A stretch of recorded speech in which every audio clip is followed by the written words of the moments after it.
There comes a time in everyone's lives where we feel the stillness of time.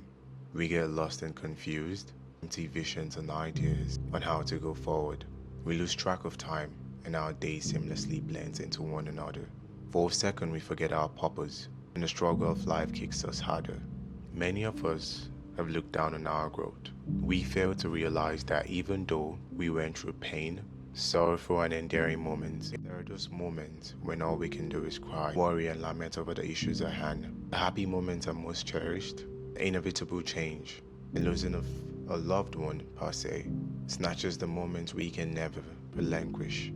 The pain, bitterness, hurt, and anguish that steals from everyone, not forgetting the laughters in great times. Gratitude is a powerful force that aligns our journey. In all things give thanks, for he who started a good work will see it to fruition. I love that verse in the Bible. As a kid, I romanticized the idea of being a grown-up and the amazing perks I believed it came with. I would count my fingers, adding and subtracting how many more years I had to become an adult.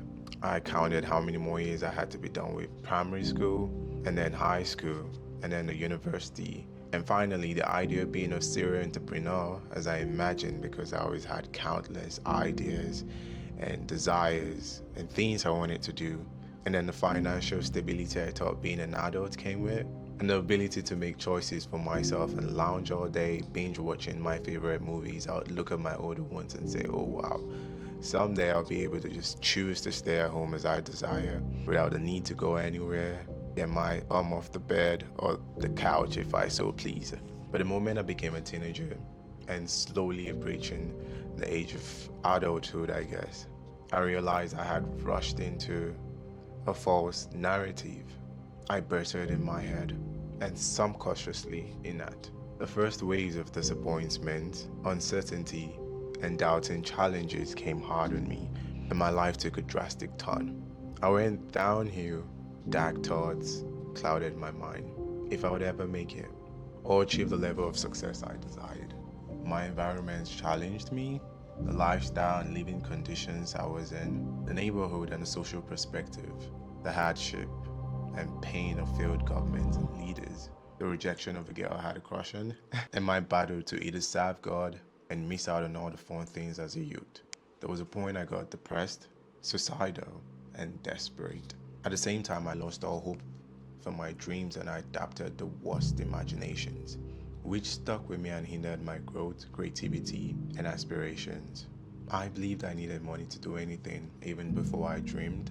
I failed so many times I thought to myself, why have all these bright ideas and have no funds or capital to fund them, or help, or just a little support or encouragement? I lost vision and a sense of my identity, but I guess with age comes maturity, as they say, but not for everyone. And I believe, though there might always be a challenge in life, but to truly succeed in life, you must be a problem solver. Why burden these ideas and dreams? Make room for problem solving. Make room for growth. Make room for adjustments and corrections. Make room for self-reassurance. And amongst all things, make a bigger room for God. Honor God with the highest position in running whatever it might be, your business, your career, your education, your health, any other thing you want to do without God, it's almost fruitless, to say the least. Imaginable things happen when we realize that our lives and everything in it are in the hands of God.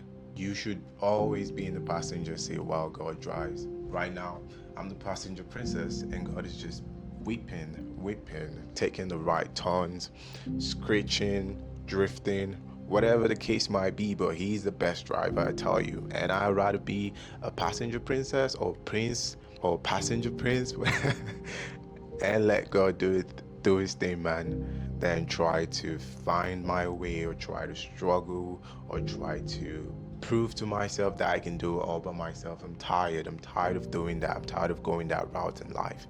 There comes to a point in life where you just have to believe and understand that no matter how hard you try, no matter how strong you can be, it's not your place to be strong. It's not your place to be courageous. It's not your place to be the most smartest or the most educated or the most articulated or even the most planned. You have to understand it's a partnership between you and God. You let him do the heavy lifting. You give him all your burden. You let him do everything. You put your trust in him and let him worry about things that you have no control over. I recently started this content creation. In as much as I want to do creative things, I want to make this wonderful cinematic videos and whatnot. But I thought to myself, like, I've always suffered limitations. First of all, mentally, before I would even say spiritually or any other thing. I'm currently stuck in my own way. I started with my phone, and my first video got like what, 10 views?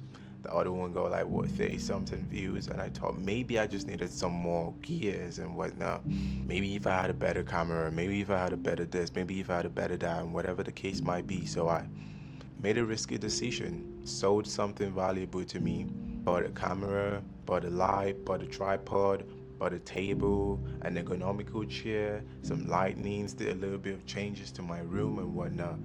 And then less than a week of getting my camera and every other thing it came with, I decided to make a video, which was my first video with my camera. And then after I was done with the video, I decided to grab my camera from across the decks. And I did it in a very foolish way because I just unhooked it from the tripod in a very callous way that it fell, and boom, my lens was gone. For a minute, I was confused, I was lost, I was depressed and worried. My creative idea just went downhill. Every other thing I thought about, everything I scripted, all the plans and ideas I had in my head just went out the window. And I was in a very bad shape. I couldn't pray.